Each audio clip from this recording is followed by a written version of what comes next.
Hey, what is up guys? So we got some awesome replays of showing you guys how to use the new Felgrands mixed in with Dragunities, and it is really amazing. Thanks Mr. Shalomi for sending this in. If you guys don't really like pendulum decks, this could maybe be the next good deck that you guys can try to mess around with. Now it is revolving around dragons, so I know that's kind of like a fan favorite archetype. And I think that in the future, if we can mix this in maybe with the blue eye support, we can get a really cool deck going on here. And we don't even have the full support for this deck, so I feel like maybe we're just like 2 or 3 cards short, maybe a few draw power cards. This deck could be looking very strong. Trade-in obviously is a draw power kind of ish card, but it's not specific to an archetype. If they can just get a few more cards, I feel like this deck can be really strong. So I got a few replays to share with you guys, and if you guys don't catch exactly what's going on, I'll kind of break it down a little for you guys as the replays are going on, because there's a lot of plays going on here. But let me pause right here. We got to read this card's full effect, because you guys are going to be seeing this a ton in this video. But anyways, it's the new Felgrand, the Great Divine Dragon. So if this card is special summoned from their graveyard, you get to target one monster your opponent controls or in their graveyard, banish it, and if you do, this card gains attack and defense equal to the banished monster's level/rank times 100.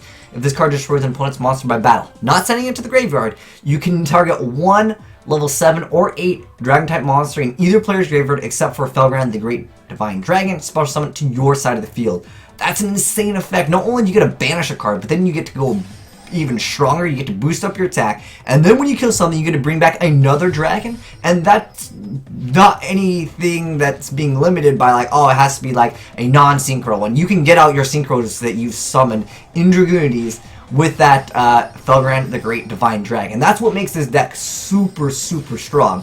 Now, I'm not saying it's on the same level of Performance Page Performance Pals as of right now, unless we get some other crazy support that just blows that deck out of the water.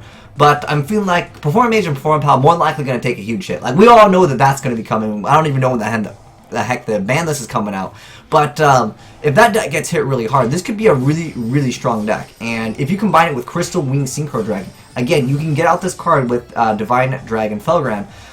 You're able to get out this card for free, basically, as long as you've made it before. And like a lot of times, your opponent has to use multiple cards to get rid of Crystal Wing Synchro Dragon, with the exception of Dark Hole. That's why, of course, you need a Stardust here. If you make like double Crystal Wings, unless they have Dark Hole Rogeki, usually you just win those games anyways. I've seen people just quit as soon as they see this card and like a Stardust or like double these. They're just like, yep, you win the game, man, because it's really difficult to deal with double Crystal Wing Synchro Dragons, especially since the card also gains attack, and then, oh my gosh, freaking ridiculous stuff.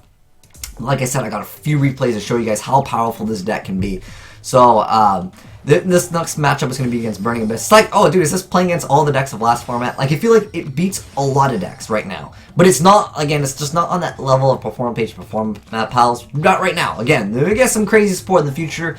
This is kind of supporting like the Chaos Dragons. As you guys know, there is more Chaos Dragon support technically coming out. I don't know if it's going to be just for this archetype or just Chaos Dragons in general. We do happen to still have BLS in the game, which is like probably one of the strongest Chaos monsters ever to come out, with the exception of Emperor Dragon. But I'm pretty safe to say Emperor Dragon will probably never come back with its full effect. We're going to get some like neutered effect. It's just not going to be as strong as it once was. It won't be that legendary I activate Game Ogre card. But nonetheless, he goes ahead, he starts banishing the Dantes. Like, Dante just comes out like 30 times in this duel. But that's just how pretty much every Burning Abyss duel goes. They just keep on spamming those Dantes for days. Dante Graphs, oh my gosh. It kind of gets annoying because like it's very difficult to OTK that deck unless you got like Macrocosmos, Dark Law. Like, you just need to be like no graveyard.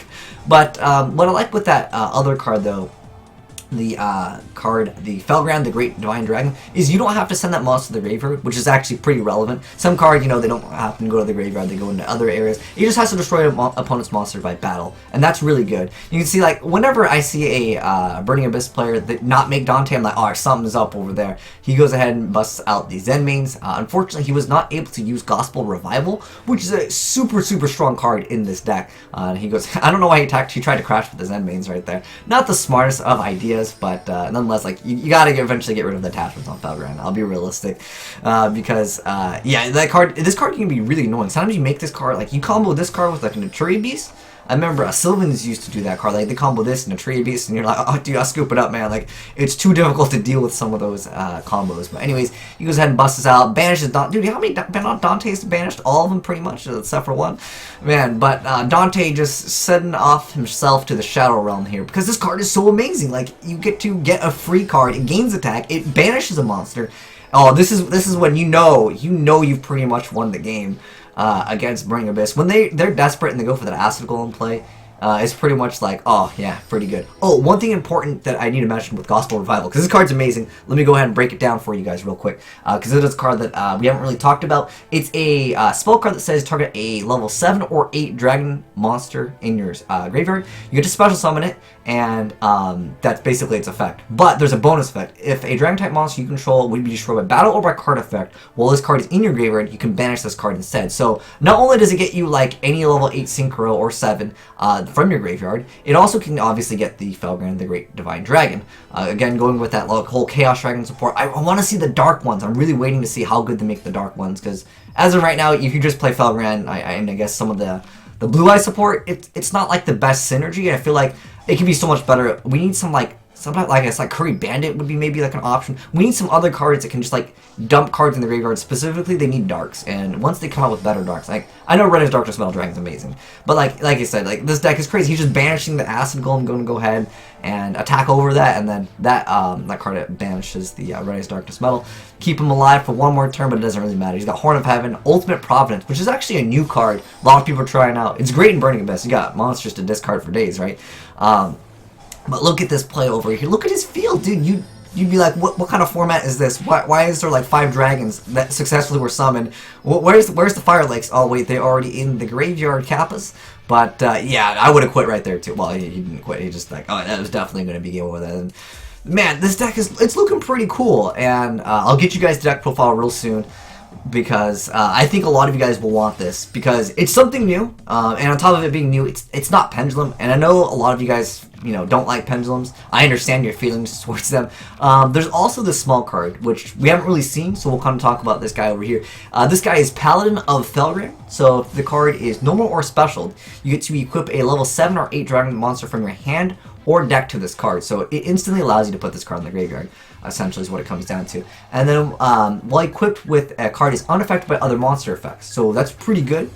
Obviously you have some protection. And then, well, if he would stop Synchro summoning him 500 times and going off, we can read its full effect. So here, let me continue it. So anyways, you contribute this card and one other monster, then target one level 7 or 8 dragon monster graveyard, special summon it. Lone Fire for dragons in the grave, and it's a Warrior Rhoda search target.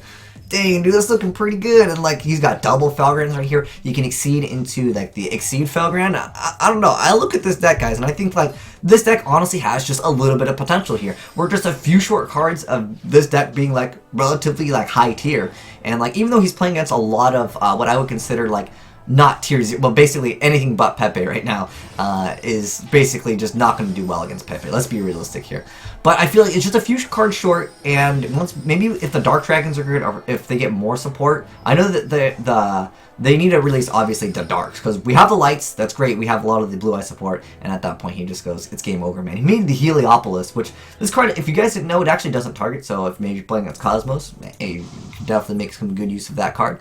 But he's going to be playing against mermails now. Like, he's basically played against a ton of what I would consider like other like strong decks. Like, not strong enough to, again, to be Pepe, but I know I'm mentioning this like 5,000 times, but like I'm just trying to drill it into your guys' head. I don't think this deck is like tier 1 because, well, I don't think it's tier 0. I think Pepe's on like some next level stuff, and I'm sure a lot of you guys agree with me. But the deck is still relatively strong, but he's going to go ahead and crash Lyn, bring out that Megalo, get over the Ducks, attack directly with Teus, go ahead and go for Draco Sack.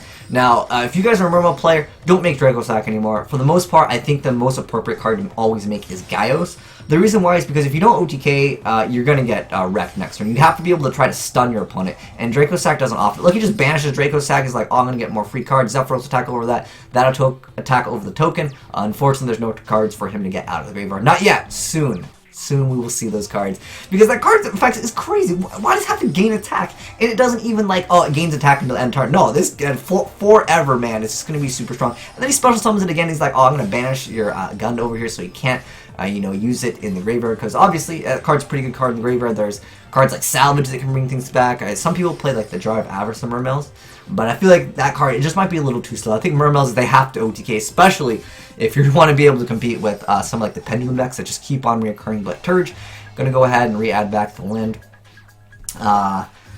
And he's just gonna go ahead and reset that. He goes for Duck's Play, and the guy's like, yo, dude, you won the game, man. But I really think this deck is pretty cool, guys. Also, there's Queen Dragon Djinn, which is a really good card. It's a little bit older card, but what I like with this card, it doesn't require dragons. You can Norden into this card, so instant fusion target for sure. Well, you instant fusion Norden, grab a card, then you make this card.